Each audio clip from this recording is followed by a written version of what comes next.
Hello and welcome to another decktech. Today it's goro-goro and satoru.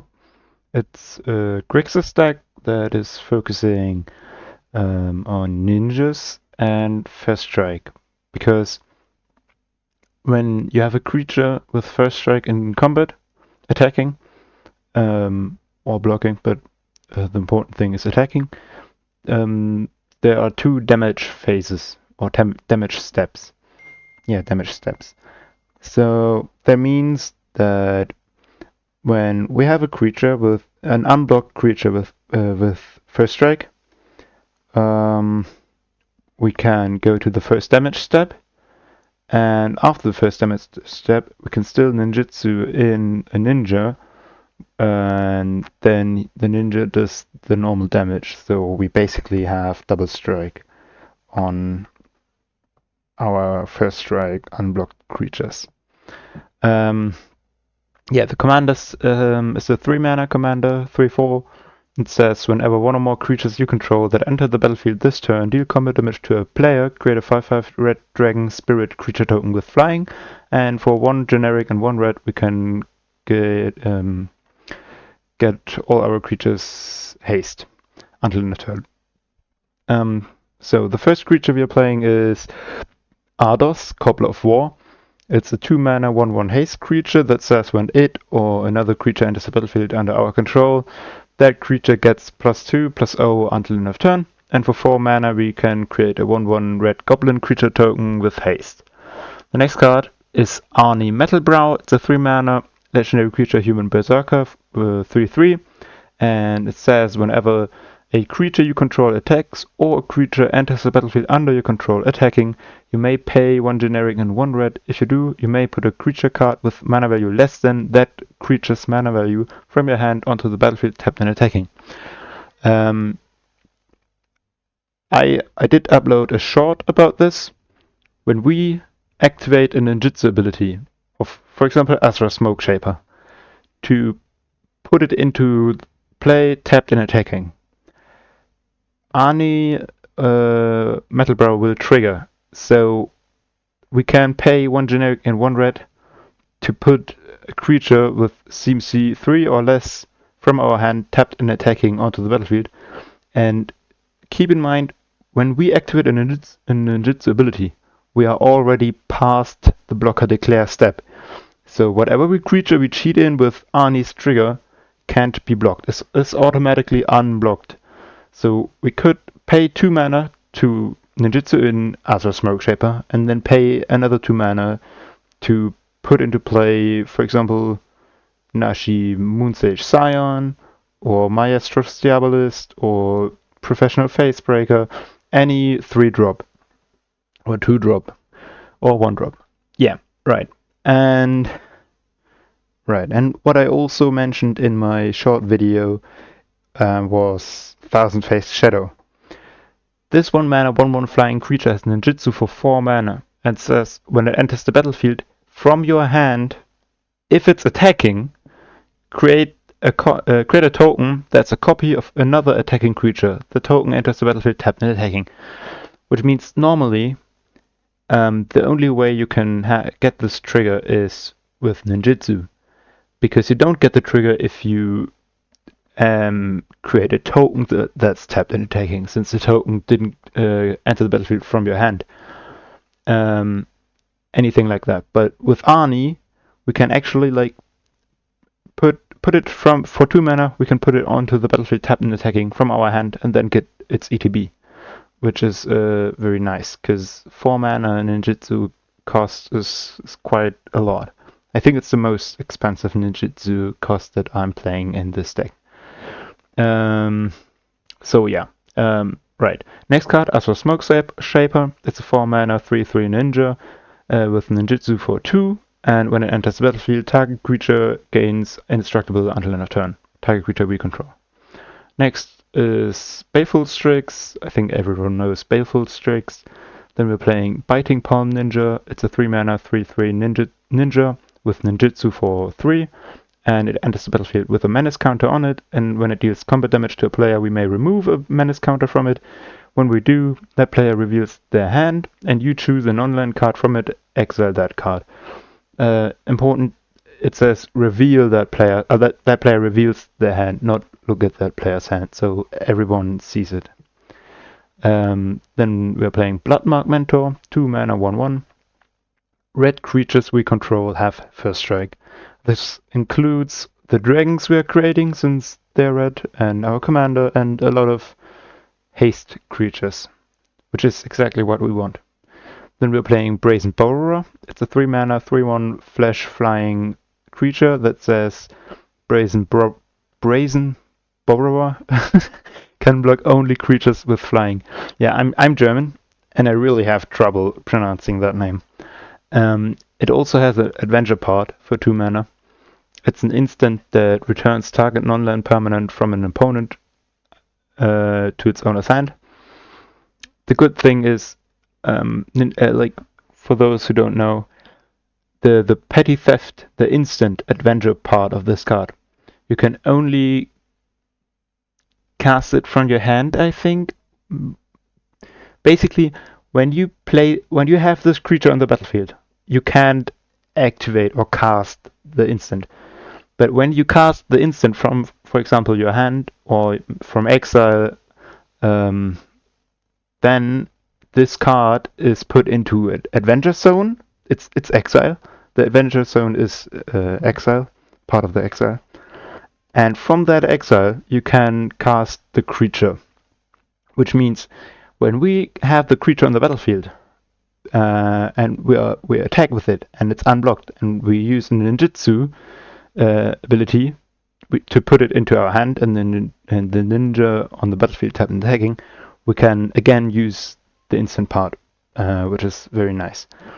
Then we are playing Delina Wild Mage. It's a 4 mana legendary elf shaman, 3/2, and when it attacks, we choose a creature we control and then roll a d20. And if the result is 1 to 14, we create a tapped and attacking token that's a copy of the chosen creature, except it's not legendary, and it has the ability that it exiles itself at the end of combat. And if we roll 15 or higher, we create one of those tokens, so a token that's a non-legendary copy of a creature, and the token that we create when we roll a 15 or higher has also the text of it exiles itself at the end of combat, but then we get to roll again. Next creature is Devilish Valet, 3 mana, 1/3, trample haste, Devil Warrior, and it has the ability whenever another creature enters the battlefield under our control, we double Devilish Valet's power until end of turn. So having a creature enter battlefield puts its power to 2, and then to 4, and then to 8. Except for when we can buff his power before any creature enters the battlefield. So, like, for example, we are playing the initiative in this deck on an enchantment, and the initiative has, like, the second room is either scry 2 or put 2+1/+1 counters on creature, and I've put, like, 90% of the time I scry 2, but once I put 2+1/+1 counter on it, and then I played like 3 creatures, and it was like 6, 12, 24 power. So very nice. Also, we are ninjutsuing ninjas before damage. So even if this attacks with just 1 power and someone is like not blocking it, we can still maybe double its power twice, so it's a 4/3 then. Next card is a Direfleet Daredevil, 2 mana, 2/1 first strike human pirate, and on ATB we exile an instant or sorcery from an opponent's graveyard, and we can cast it this turn. We may spend a stowed mana of any color, and if we cast it, it's put into exile instead of its owner's graveyard. The next card is Dokuchi Silencer. It's a 2 mana, 2/1 ninja with ninjutsu for 2. And when it deals combat damage to a player, we may discard a creature card from our hand, and then we can destroy a creature or planeswalker the player controls. Since we're playing 45 creatures, we are likely to have a creature in our hand that we can discard. Next is Fallen Shinobi, 5 mana, ninja, 5/4 with ninjutsu for 4. And when it deals combat damage to a player, that player exiles the top 2 cards of their library. Until end of turn, we may play those cards without paying their mana cost. He says we may play, so we can also play land from that exile. Next is Felden Ronimer Excavator. It's a 2-mana 2/2 haste, legendary haste creature with Felden Ronimer Excavator can't block, and when Felden is dealt damage, we exile that many cards from the top of our library, choose one of them, and until end of our next turn, we can play that card. Then we are playing Fervent Champion. It's a 1-mana 1/1 first strike haste creature, and when it attacks another target attacking knight we control gets +1/+0 until end of turn. We're not playing any other knight creature.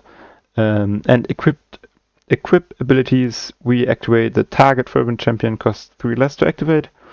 We are playing exactly one equipment where the equip cost gets reduced by essentially 1. The other equipment we're playing has already equipped 0, so yeah. So by the way, ninjutsu doesn't target. So if we have an unblocked attacking creature with lightning greaves on it, we can still ninjutsu it. Then lightning greaves get unattached. It will not be attached to any creature if you ninjutsu, but you still can. Ninjutsu doesn't target the equipped creature. Alright, next is Gingerbrood.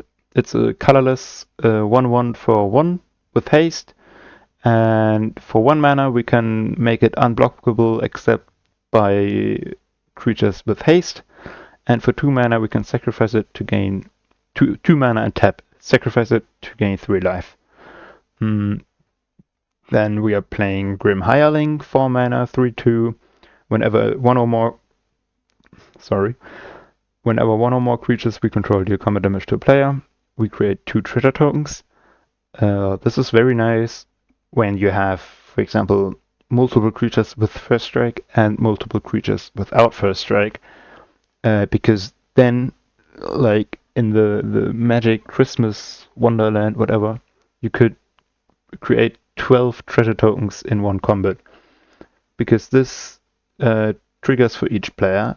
So when we tag each player with 1 unblocked first strike creature and 1 unblocked non-first strike creature, then we're getting 6 triggers off of Grim Hireling. So yeah, pretty nice. And his second ability is for 1 black, sacrifice X treasures. Target creature gets -X/-X until end of turn. Activate only as a sorcery. Then we're playing Gormek Swiftwing, 2 mana, 1/2 flying, first strike haste, pretty good. Ingenious Infiltrator, 4 mana, 2/3 ninja with ninjutsu for 2, and whenever a ninja we control deals combat damage to a player, we draw a card. Then we're playing Kari Seth Skyship Raider, 2 mana, 1/3 first strike menace, human pirate, legendary, and when Kari Seth attacks, we create a legendary 2/1 red monkey creature token named Ragavan, and the token enters the battlefield tapped and attacking, and we exile it at the end of combat. Then we're playing Karlach Fury of Avernus, 5 mana, legendary, 5/4. Whenever you attack, if it's the first combat phase of their turn, untap all attacking creatures, they gain first strike until end of turn. After this phase, there's an additional combat phase. This is very good, since it doesn't have to attack to trigger the attack trigger. We can just attack with another creature to get that attack trigger. And also it gives all the attacking creatures first strike, which is really good. So yeah. Then we're playing Kiran Legate, 2 mana, 1/1 haste, and if an opponent controls the plains and we control a mountain, we can cast this creature without paying its mana cost.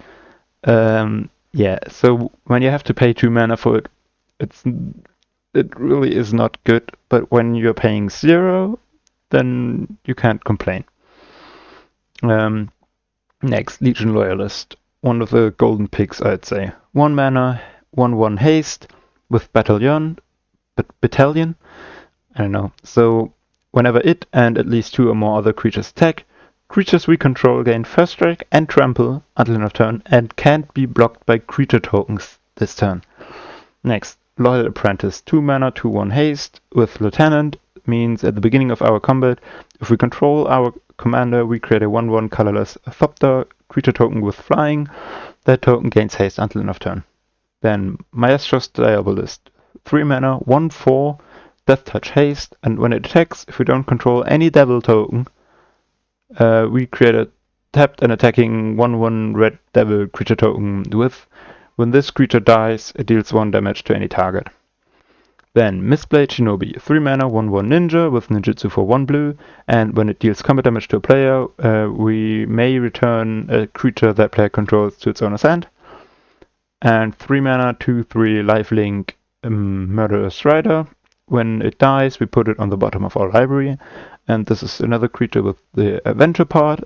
The Adventure instant for 3 mana says, destroy target creature or planeswalker, you lose 2 life. And yeah, we are playing it for the same reason as we are playing Brazen Borderer.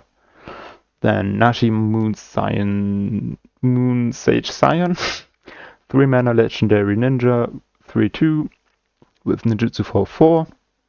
And when it deals combat damage to a player, each player exiles the top card of their library, and until end of turn, you may play one of those cards. If you cast a spell this way, pay life equal to its mana value rather than paying its mana cost.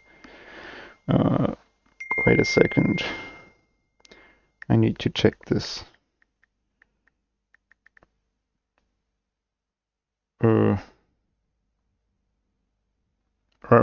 Right. So, next, Nezumi Brawler, 2 mana, 3/1 ninja with ninjutsu for 2, and when it enters the battlefield, target creature we control gains Death Touch and Lifelink. I think this is a really good card. It's an artifact creature, by the way, which is not really important in this deck. But the thing is, when you had this once on the battlefield, and then got it back to your hand with a ninjutsu ability, for example, and then your opponents know that you have a ninja that grants lifelink and death touch, which means they are never gonna block with any creature that is important to them if they can't block every creature. So what you can do is you have to make sure that you have one creature that is definitely going to be unblocked, attacking any player. It doesn't matter. And then you can send basically the rest of your creatures to that player that potentially could block, like, better than your other opponents. But if he knows that you are having a ninja that grants lifelink and death touch until end of turn, and you definitely have an unblocked creature somewhere else or also at that player, then he might not block at all. Like, yeah. Except for when he really has creatures that are not important to him. Next creature, Nightscape Familiar, 2 mana, 1/1, blue spells and red spells you cast, cost 1 less to cast, and for 2 mana we can regenerate him.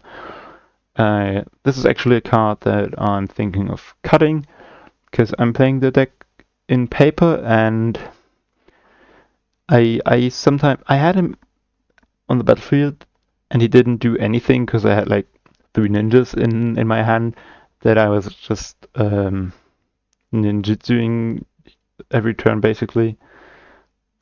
So he didn't do anything. But yeah, I'll still keep him in the deck and play him a bit more until I decide if I'm cutting him or not. Then Ninja of the Deep Hours, 4 mana, 2/2 ninja with ninjutsu for 2, and whenever Ninja of the Deep Hours deals combat damage to a player, we may draw a card.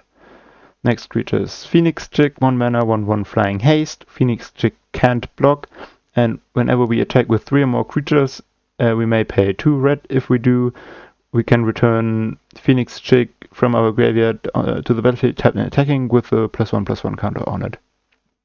Then we are playing Professional Facebreaker, 3 mana, 2/3 menace, and whenever 1 or more creatures we control deal combat damage to a player, we create 1 treasure token. And by sacrificing a treasure token, we can exile the top card of our library, and if we do, we may play that card. Next creature, Prosperous Thief. 3 mana, 3/2 ninja with ninjutsu for 2, and whenever one or more ninjas or rogues we control deal combat to a player, we create a treasure token. My question to you here is, when I attack one player with a ninja and a rogue, do I get 2 treasures, since it doesn't say whenever one or more ninjas and or rogue creatures you control deal combat to a player? Like if it would say whenever one or more ninja and or rogues deal combat damage, then I'd definitely say, yeah, I get 1 treasure when I'm attacking one player with a ninja and a rogue. But since there's just an or between ninja and rogues, I'm not sure. So it would be nice if you can comment it down below. Then we're playing Ragavan, Nimble Pilferer. I think everyone knows Ragavan, so I'm not going to read it. Then here, very nice new card, Cyber Cryptomancer. It's a 2 mana 0/2 ninja with flash and backup 1. Backup is a new mechanic that says when this creature enters the battlefield, put a +1/+1 counter on target creature. Can be itself. If that targeted creature is not itself, if it is another creature, it gains all the following abilities, which in this case is just hexproof. It gains that until end of turn. So yeah, this is very nice. It just gives hexproof until end of turn to another creature for 2 mana. So yeah, and we can ninjutsu it back to our hand and then maybe use it again. So yeah. Next, Sakashima Student. 4 mana, 0/0. Do I say 0/0 or 0/0? I don't know. Human ninja with ninjutsu for 2, and we may have Sakashima Student enter the battlefield as a copy of any creature on the battlefield, except it's a ninja in addition to its other creature types. It's a really good card. I'm always very happy when I have it in my hand. Next, Skull Snatcher. 2 mana, 2/1 ninja with ninjutsu for 1 black, and when it deals combat damage to a player, remove up to 2 cards from the player's graveyard from the game. Then we're playing Starscream. I'm sure. I've never played this on the front side, always on the back side. For 3 mana, as you can see. Here, more than meets the eye. 3 mana, we get a 2/3 living metal, meaning it's only a creature in our turn, and it's a vehicle in our opponent's turn that we can crew. So it's just an artifact in our opponent's turns. And it has Flying Menace Haste, and when it deals combat damage to a player, if there's no monarch in the game, that player becomes the monarch, and whenever we become the monarch, we flip it, and on the flip side, it's a flying 2/3 creature with whenever we draw a card, if we are the monarch, target opponent loses 2 life, and whenever one or more creatures deal combat damage to us, we convert it again, since we're not the monarch anymore. Next creature is Subira Tulsidi Caravana, 3 mana, 2/3 legendary haste.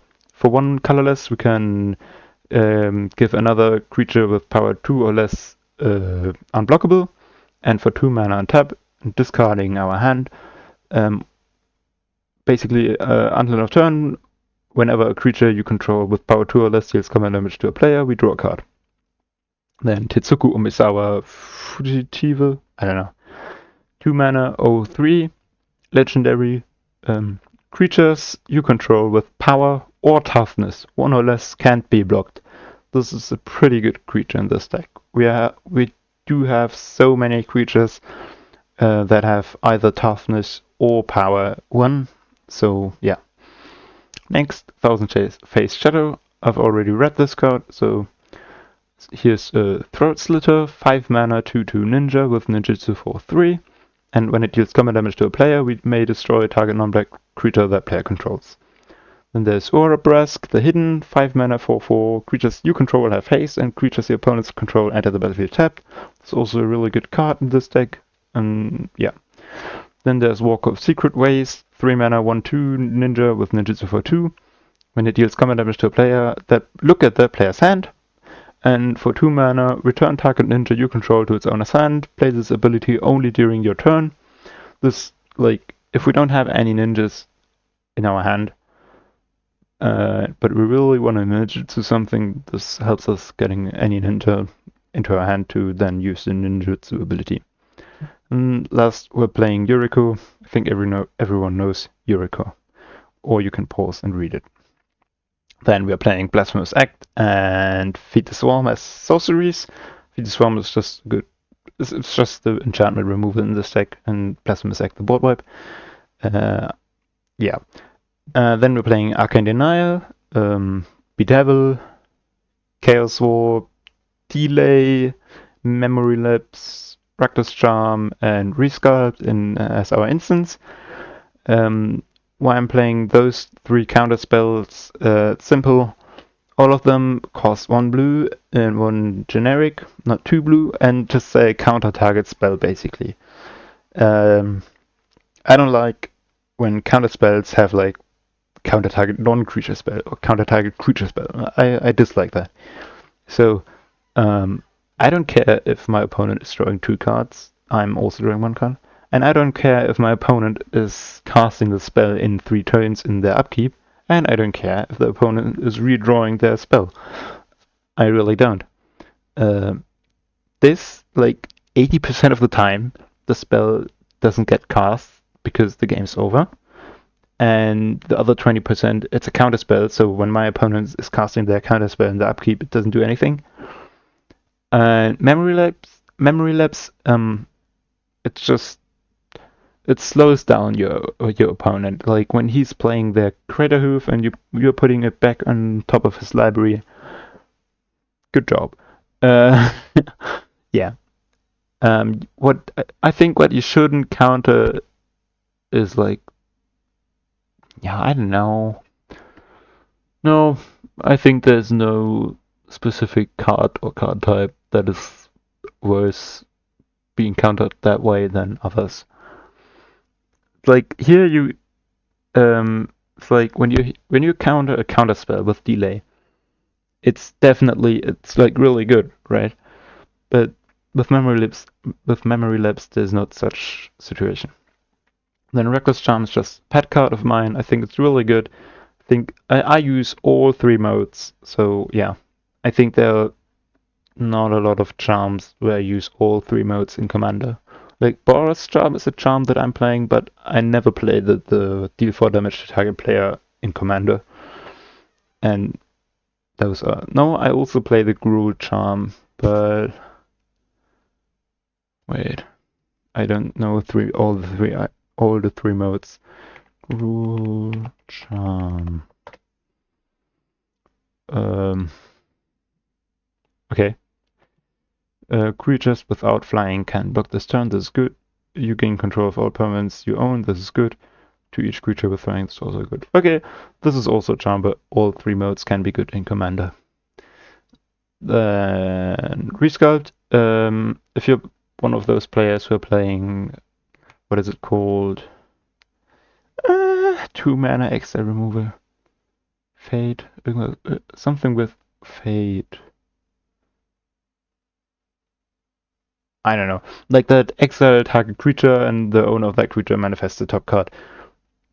The thing is that instant can only target creatures, which is a downside that is more of a downside than my opponent getting a 4/4 instead of a 2/2.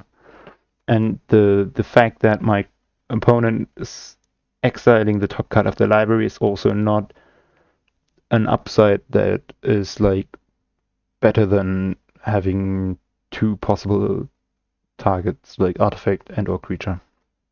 That's why I'm playing Resculpt over the other one. What is it called? Normally I know. Okay. Next, Arcane Signet. Yeah. Then Biden of Thassa. Whenever. Sorry, my headset turned itself off. Biden of Thassa.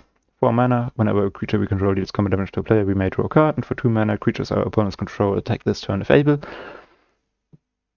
I remember there was one game where I actually activated the second ability, but yeah. Then Coveted Jewel.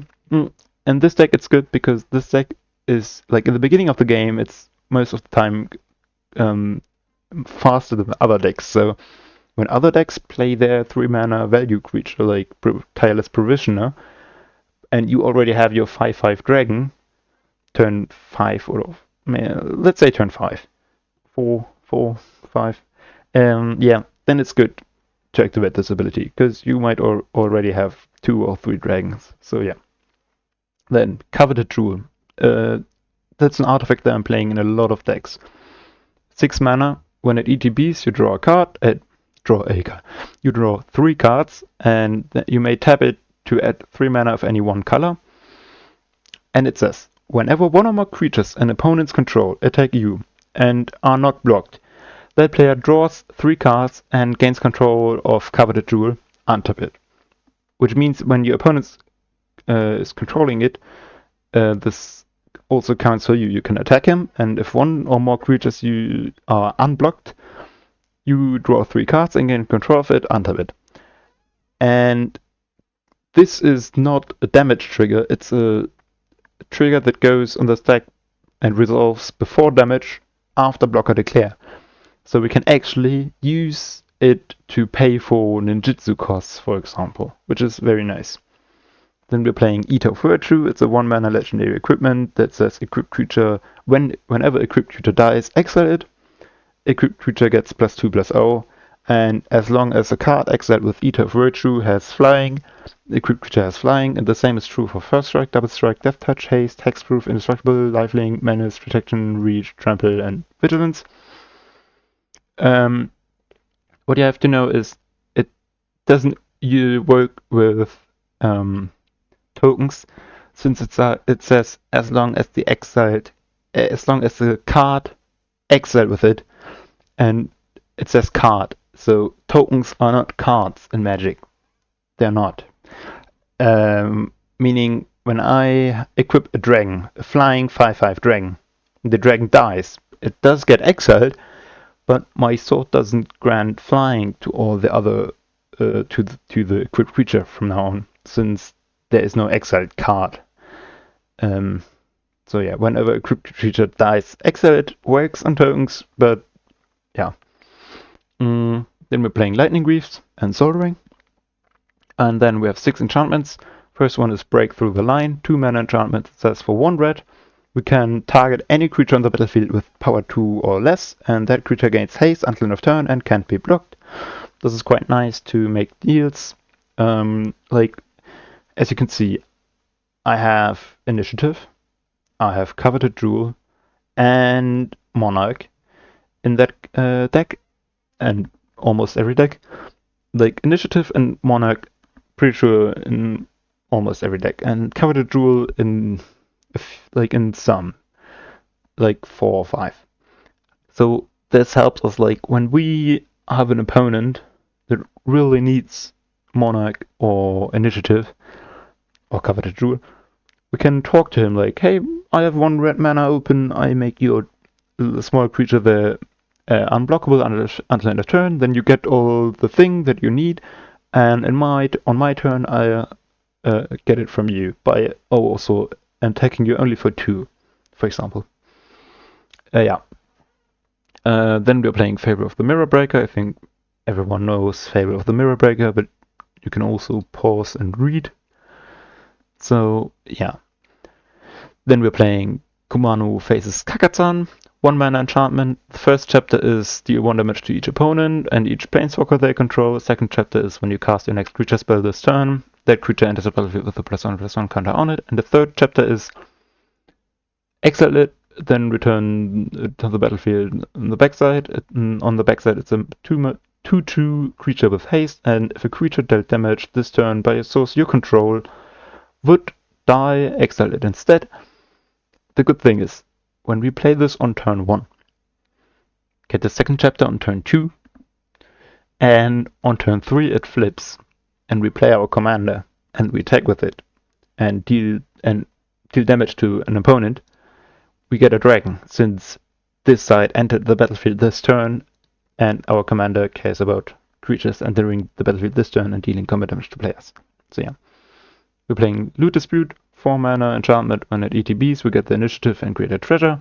And whenever we attack the player who has the initiative, we create a treasure. And whenever we complete a dungeon, we create a 5/5 dragon creature token with flying. We're playing Reconnaissance Mission, 4 mana enchantment that has basically the same text as Biden or Thusser. Whenever a creature we control deals combat damage to a player, we draw a card, and it has cycling for 2 generic. And we're playing Rogue class. So if you think that the 2 mana exile removal that exiles the top card of the owner's library is good, play this. 2 mana enchantment. Whenever a creature you control deals combat damage to a player, exile the top card of that player's library face down. They don't know what it is. You may look at it as long as it remains exiled. They're never getting it back, no matter what happens. And if you level this up for 3 mana, creatures you control have menace. And when you level it up to level 3 for another 4 mana, you can start playing the exiled cards. And you can spend mana as though mana of any color. So yeah, pretty good. Then we have the land base. We're playing 12 basics. I know, usually my basic count is around that in a 3-color deck. And in a 5-color deck, it's like 5 or 6. Like 1 from each color and then a second forest, usually. So here we have 12. And those are even 4/4/4. But when we look at the other lands, you realize that basically every land I'm playing, every 2-colored land, has red. It's either black-red or blue-red, but not blue-black. So, yeah. Right. What the fuck? So the reason for this is that my deck, or this deck, is actually kind of built with like 2 decks. You can think of it as a mono-red deck and as a blue-black deck. And that's the way we are like separating our mana, or that's the way I am separating my mana when I'm playing the deck. Because I do have a lot of red spells, and I do have a lot of spells that are like blue-black, or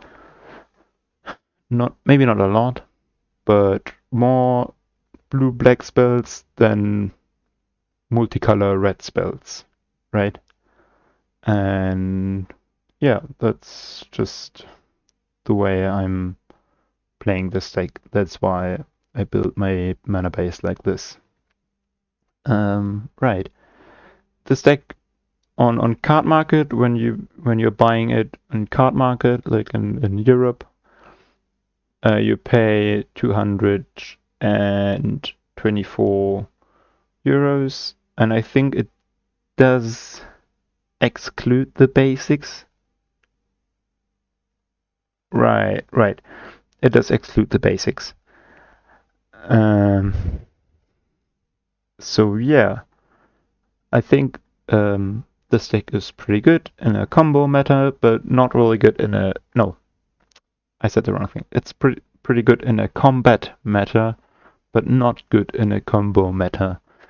My experience is that it goes all out very soon, like with 1-drops, 2-drops, creating dragons, stuff like that. But then, like turn 6, 7, you're not doing too much except for playing more small creatures, attacking, creating more dragons. So yeah, my experience is that you shouldn't go all out, because then you're like the arch enemy at the table, because you have like 3 dragons and 4 other creatures on your battlefield, while your opponents have like played the first 3-drop or something like that. And then you are the arch enemy, but then you don't have so much gas. So when they are focusing you down, you get really destroyed. I had a few games where this worked, where went all out and I just killed them all on turn 5. But yeah, most of the time, like 1 or 2 players will have like removal for your commander and maybe your Delina or something like that. So yeah, I really like the deck. I think it plays very good. The 2 cards that I have an eye on that I might end up cutting are Walker of Secret Ways and Nightscape Familiar at the moment. And if I do so, I might end up adding another board wipe, for example, or another mana rock. So yeah, I hope you had fun watching this video, and I hope you saw some cards that you didn't see by now. Do you say by now? You didn't see yet. So yeah. Have a nice day. See you next time.